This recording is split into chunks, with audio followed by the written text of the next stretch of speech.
ابو ياسين، ايوه انت فين؟ انا اهو. عايزين بقى بطاطس يا مصطفى عشان المدارس داخله صلى على النبي. انا عارف ان المدارس داخله والناس ايه عايزين بطاطس بتستعملوها كتير من الاطفال اللي عايز ياكل بطاطس والكلام ده. صلى على النبي. بطاطس بره ب 25 جنيه. حلو الكلام.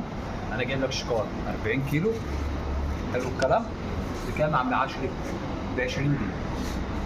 كيلو ب 20 جنيه اهي. شكاره 40 كيلو، كيلو ب 20 جنيه. طب الناس البطاطس عايزه بسط برضه يا مصطفى. تعال. طبعا ده البصل. البصل النهارده ب 10 جنيه. جمله ب 10 جنيه. بس دي اوزان كتير. ولا يطبخ بطاطس من غير بصل؟ تعالى بقى اجيب لك الاوزان اللي هي ايه على قدك. الاوزان دي بكام؟ الاوزان دي 60 كيلو، والكيلو بكام؟ ب 10 جنيه. كيلو البصل الاحمر ب 10 جنيه. والاوزان زي ما انت شايف 60 كيلو. خلاص يا عم عشري؟ خلاص يا باشا، تعالى بقى ورينا المانجا. خلاص ما المانجا